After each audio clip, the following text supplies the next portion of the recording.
आज का जो अपना टॉपिक स्टार्ट करें, जो हमने इससे पहले बहुलक जो हमारा चैप्टर था वो कंप्लीट कर लिया था।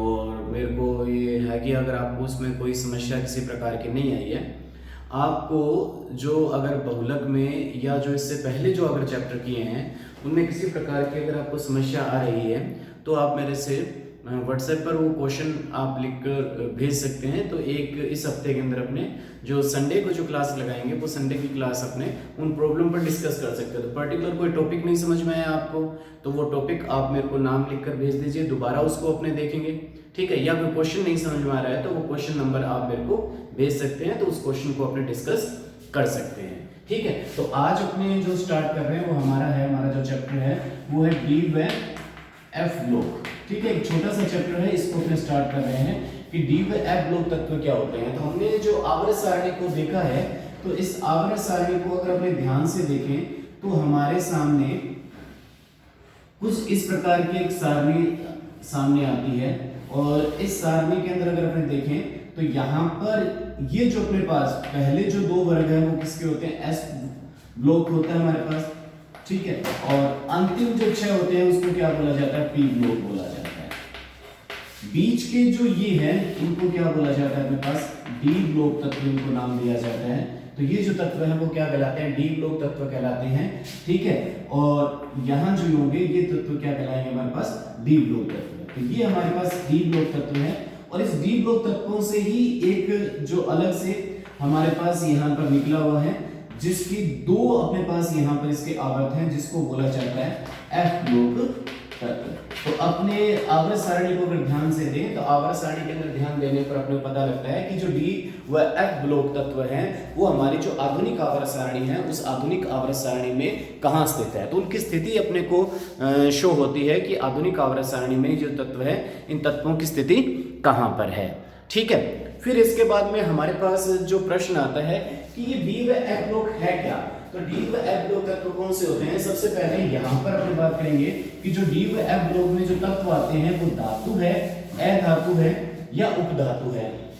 तो अपने यहाँ पर डी व एफ ब्लॉक तत्वों को जो पढ़ा जाएगा ये सारे के सारे क्या होते हैं, धात्विक प्रवृत्ति के होते हैं। मतलब क्या होते हैं, सारे सारे धातु होते हैं, इनमें धात्विक गुण मौजूद होते हैं, ठीक है। अब ये धात्विक तत्वों को यहाँ पर नाम जो दिया जाता है, अपने अन्य नामों की बात करें तो हमारे पास जो डी ब्लॉक तत्व हैं इन डी ब्लॉक तत्वों को अपने जो नाम दिया जाता है वह संक्रमण तत्व। इनको क्या कहा जाता है, संक्रमण तत्व इनको कहा जाता है। इसी तरह से जो एफ ब्लॉक के जो तत्व हैं इन एफ ब्लॉक के तत्वों को क्या नाम दिया जाता है, आंतरिक संक्रमण तत्व इनको कहा जाता है, ठीक है। तो ये इनके दूसरे नाम आते हैं कि डी ब्लॉक तत्वों को अपने जो नाम देते हैं वह संक्रमण तत्व नाम दिया जाता है। वह जो हमारे पास एफ ब्लॉक तत्व है इन एफ ब्लॉक तत्वों को अपने आंतरिक संक्रमण तत्व कहा जाता है। तो दो श्रेणियां इसकी होगी, संक्रमण तत्व और दूसरे हमारे पास आ जाते हैं जिसमें अपने इनको कहा जाता है आंतरिक संक्रमण तत्व, इनको नाम दे दिया जाएगा। तो दो श्रेणियों के अंदर तत्वों को अपने यहाँ पर विभक्त किया जाता है, संक्रमण तत्व और आंतरिक संक्रमण तत्वों की बात करें तो ये हमारे पास जो एफ ब्लॉक तत्व है इनकी दो श्रेणियां हमारे पास होती है। एक तो जो श्रेणी होती है इसको अपने क्या बोलते हैं, लेंथेनाइड श्रेणी नाम दिया जाता है। और इसकी जो दूसरी श्रेणी है जिसको नाम दिया जाता है एक्टिनाइड श्रेणी। तो इसकी दो श्रेणियां हमारे सामने आई, लेंथेनाइड श्रेणी और एक्टिनाइड श्रेणी। लेंथेनाइड श्रेणी को अपने Ln से प्रदर्शित किया जाता है, एक्टिनाइड श्रेणी को अपने An से प्रदर्शित किया जाता है। इन श्रेणियों के अंदर 14 तत्व इसके अंदर है और 14 तत्व इसके अंदर है। तो इसका मतलब हम कह सकते हैं कि जो हमारे एफ ब्लॉक तत्व हैं उनकी संख्या हमारे पास कितनी होती है, 28 संख्या में होगी। तो एफ ब्लॉक तत्वों की संख्या हमारे पास कितनी हो जाएगी, 28 होगी। और इस एफ ब्लॉक तत्वों की दो श्रेणियां हमारे पास बांटी गई है, लेंथेनाइड श्रेणी और एक्टिनाइड श्रेणी। दोनों श्रेणियों के अंदर जो तत्वों की संख्या है वह तत्वों की संख्या हमारे पास 14 तत्व अपने पास इसमें आते हैं। इनका जो संबंध है लेंथेनाइड और एक्टिनाइड श्रेणी का, जो हमारे पास डी ब्लॉक तत्व है लेंथेनम और एक्टिनम उनसे रहता है। और लेंथेनम और जो एक्टिनम है वो कहां पर पाए जाते हैं, हमारे जो डी ब्लॉक तत्वों के अंदर पाए जाते हैं, ठीक है। तो लेंथेनाइड श्रेणी की अगर अपने शुरुआत की बात करें तो ये 58 से लेकर 72 परमाणु क्रमांक 58 से लेकर कहां तक पाई जाती है, 72 तक पाई जाती है। इसी तरह से जो एक्टिनाइड श्रेणी है परमाणु क्रमांक 90 से लेकर 103 तक पाई जाती है, ठीक है। तो एक्टिनाइड श्रेणी कहां कौन से परमाणु क्रमांक से पाई जाएगी, 90 से लेकर 103 तक पाई जाएगी। और जो हमारे पास लेंथेनाइड श्रेणी है वो 58 से लेकर 72 जो हमारे पास परमाणु क्रमांक है वहां तक हमारे पास एक्टिनाइड श्रेणी पाई जाती है। ठीक है, तो ये हमारे पास दोनों श्रेणियों की बात कर ली अपने।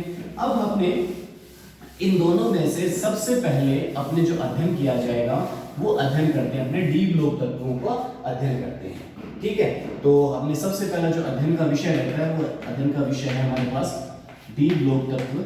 ठीक है, D block element. D block तत्व किसे कहा जाता है? जिसमें अपने कहते हैं कि किसी भी परमाणु में जब अंतिम इलेक्ट्रॉन डी उपकोष में प्रविष्ट होता है या अपने कह सकते हैं उपांत्य कोष में जो प्रविष्ट होता है तो उन तत्वों को क्या कहा जाता है? डी ब्लॉक तत्व कहा जाता है। तो अपने कहेंगे कि जब किसी परमाणु में अंतिम इलेक्ट्रॉन किसमें, अपने कहते हैं डी उपकोष में या उपांत्य कोश में प्रविष्ट होता है तो उस तत्वों को क्या कहा जाता है? डी ब्लॉक तत्व कहा जाता है। ठीक है, इसको समझें। तो इसको समझने के लिए अगर अपने बात करें, जैसे हमारे पास परमाणु क्रमांक अगर अपने लेते हैं 21 अगर परमाणु क्रमांक लिया जाए तो 21 परमाणु क्रमांक का इलेक्ट्रॉनिक विन्यास देखें अपने पास तो 1s2 2s2 2p6 3s2 3p6 4s2। ठीक है, तो हमारे पास 10 2 12 6 18 2 20। अब अगला इलेक्ट्रॉन जो हमारे पास होगा वो किस में जा रहा है? 3d1 में जा रहा है। तो जो अंतिम इलेक्ट्रॉन है इसमें प्रविष्ट हो रहा है, अंतिम इलेक्ट्रॉन की जो प्रविष्टि अपने को कहां दिखाई दे रही है? उपांत्य कोश में दिखाई दे रही है या अपने को किसमें दिखाई दे रही है? डी उपकोष में दिखाई दे रही है। तो इस जो तत्व है, इस तत्व को जो परमाणु क्रमांक 21 वाला जो तत्व है वो हमारे पास किसका होता है? डी ब्लॉक तत्व होता है। अर्थात जो डी ब्लॉक श्रेणी की जो शुरुआत है वो कहां से होती है? परमाणु क्रमांक 21 से होती है।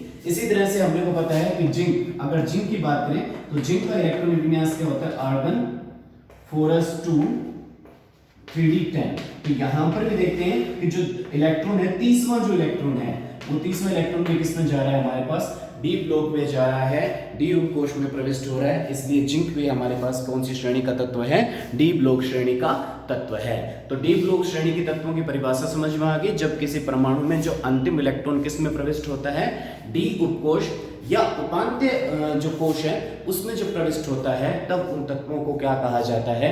डी ब्लॉक तत्व कहा जाता है। ठीक है, तो हमारे पास ये तो होगी डी ब्लॉक तत्वों की बात। ठीक है, अब अपने बात करें कि यहाँ पर जो डी ब्लॉक तत्व हैं, इन डी ब्लॉक तत्वों की हमारे पास 4 श्रेणियां हैं। कौन कौन कितनी श्रेणियां हैं हमारे पास? 4 श्रेणी में इनको बांटा गया है। वो 4 श्रेणी कौन कौन सी है मैं बात करता हूं यहाँ पर। 3D श्रेणी जिसमें हमारे पास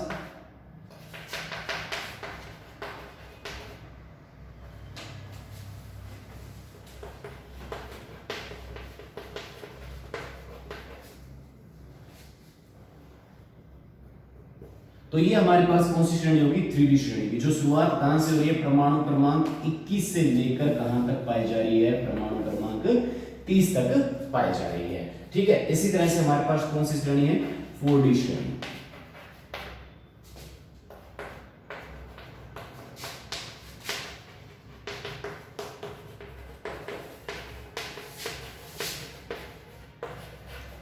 ठीक है, 4D श्रेणी के बाद में हमारे पास जो श्रेणी आती है जिसको अपने बोला जाता है 5D श्रेणी।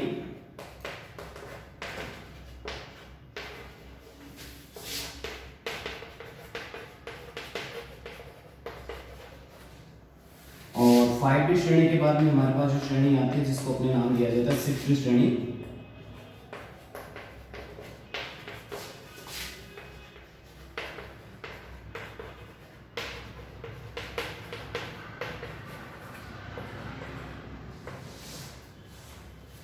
तो ये हमारे पास टोटल जो श्रेणियां हैं वो टोटल श्रेणियां हमारे पास कितनी हो गई?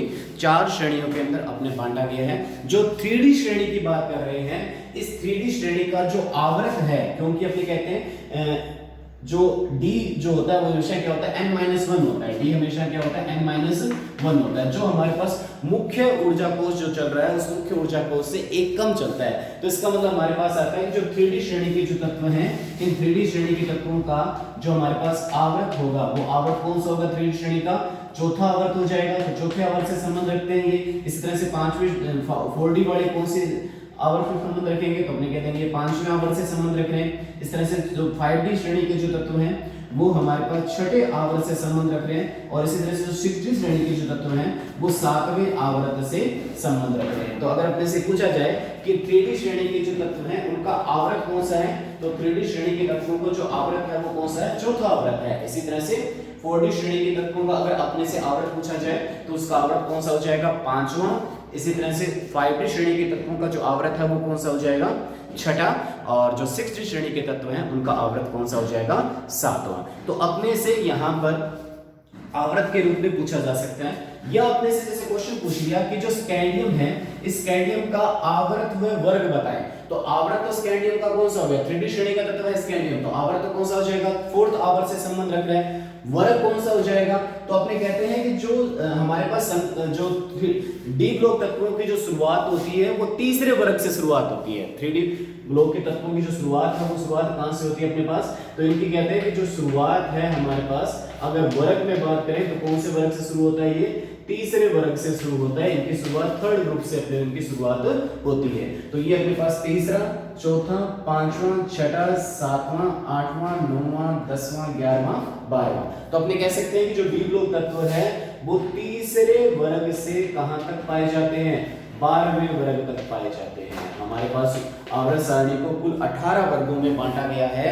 तो इन 18 वर्गों में से अगर अपने बात की जाए कि जो हमारे जो डी ब्लॉक तत्व हैं उन डी ब्लॉक तत्वों का वर्ग कौन सा है, तो अपने कहेंगे डी ब्लॉक तत्वों का जो वर्ग रहता है हमारे पास तीसरे वर्ग से लेकर 12वें वर्ग तक ये तत्व पाए जाते हैं। ठीक है, तो वर्ग नंबर हो गया 3 से लेकर 12 तक, और आवर्त मैंने आपको बता दिया अपने पास जो आवर्त रहता है चौथा, 5वां, छठा, 7वां, ये 7 अपने पास इसके क्या रहते हैं? 4 इसके क्या रहते हैं? आवर्त रहते हैं। ठीक है, तो जो चौथे आवर्त में जो श्रेणी है उसको 3D श्रेणी नाम दिया जाएगा।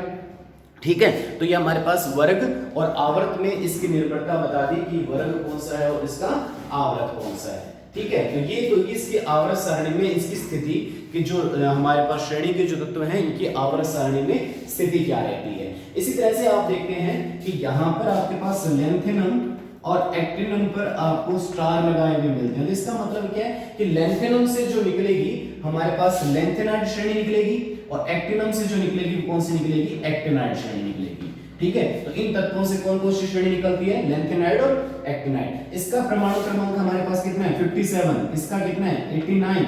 तो हमारे पास जब ये अगला तत्व हमारे पास आ रहा है, अपने मैंने बताया था 58 से लेकर, तो अपने पास यहाँ पर 89, ये बताया था मैंने आपको 90 से लेकर कितना? 103 तक। तो इसका मतलब जो रदरफोर्डियम है, इस रदरफोर्डियम का परमाणु क्रमांक कितना होता है? 104। ठीक है, तो जो हमारे पास 90 से लेकर 103 तक जो तत्व आ रहे हैं वो 90 से लेकर 103 तक के तत्व तो कौन सी श्रेणी के आ गए हमारे पास? एक्टिनाइड श्रेणी के आगे, क्योंकि इनका संबंध कहां से रह रहा है अपने पास? एक्टिनाइड श्रेणी में ये अपने पास विराजित हैं। एक्टिनाइड श्रेणी में ये तत्व अपने पास पाए जाते हैं। ठीक है, तो हमारे पास जो अगर अपने से पूछा जाए कि जो श्रेणी में जो तत्व का जो परमाणु क्रमांक कौन कौन सा है, तो हम कहते हैं 89। 89 के बाद में कितना आता है? 104 नंबर आता है। ठीक है, तो बीच के जो 90 से 103 है, तो 90 से 103 के जो तत्व हैं वो कहां पर पाए जा रहे हैं हमारे पास? 90 से 103 के तत्व हमारे पास एक्टिनाइड श्रेणी से संबंध रख रहे हैं। इसी तरह से आपने बताया कि यहाँ लेंथेनम का कितना है? 57, और हाफेनियम का कितना है? 72। तो इसका मतलब 58 से लेकर 71 तक जो तत्व हैं वो कौन सी श्रेणी के हैं? लेंथेनाइड श्रेणी के हैं। तो हमारे पास डी ब्लॉक में तत्व कौन से आया? 5D में 57 पर आ रहा है, और 57 के बाद में कौन सा आएगा? 72 वाला आएगा। इसका मतलब 58 से लेकर जो 71 तक के जो तत्व हैं, 71 तक के जो तत्व हैं वो हमारे पास लेंथेनाइड श्रेणी के तत्व आते हैं। उनका जुड़ाव कहां पर होता है? लेंथेनाइड श्रेणी के साथ वो क्या होते हैं? जुड़े हुए होते हैं। तो ये इनके परमाणु क्रमांकों की बात कर ली। ठीक है, इसी तरह से हमारे पास ये जो श्रेणी रहती है हमारे पास कहां से रहती है? 39 से। ठीक है, जो हमारे पास ppm का जो परमाणु क्रमांक है कितना आता है हमारे पास? 39। तो 39 से कहां तक रहेगी? ये 48 तक रहेगी। 39 से कहां तक ले रही है, 48 तक ले रही है। ये श्रेणी 57 के बाद शुरुआत कहां से होगी, 72, और 72 से जो मरकरी है उसका परमाणु क्रमांक कितना होता है हमारे पास, 80।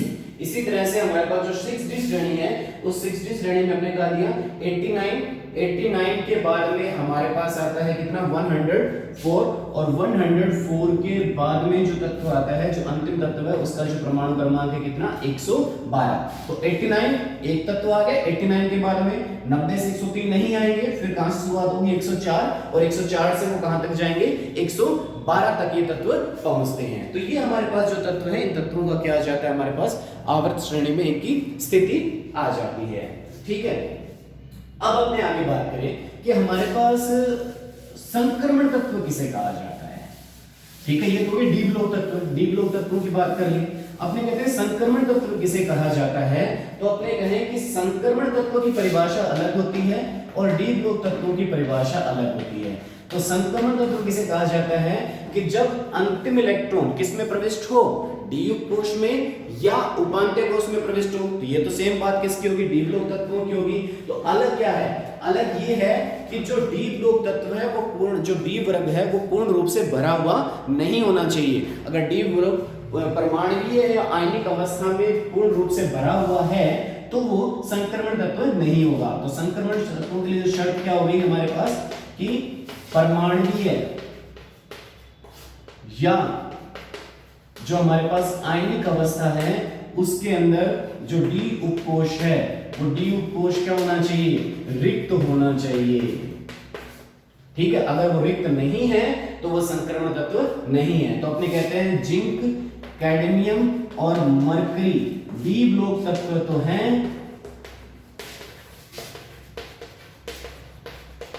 लेकिन संक्रमण तत्व नहीं है। ठीक है, एग्जाम में प्रश्न आया हुआ है कि जिंक, कैडमियम और मरकरी डी ब्लॉक तत्व तो हैं लेकिन इनको संक्रमण तत्व नहीं कहा जाता। इसका जो कारण है कि इनके परमाणुकीय व आयनिक अवस्था में जो डी उपकोश है वो पूर्ण होता है। जैसे अपने देख सकते हैं जिंक का परमाणु क्रमांक देखिए, तो जिंक का इलेक्ट्रॉन विन्यास क्या होता है, 4s2, 3d क्या हो गया 10, तो 10d में क्या हो गया, d10 विन्यास है। d10 विन्यास होने का मतलब क्या होगा, ये शर्त को पूरा नहीं कर रहा।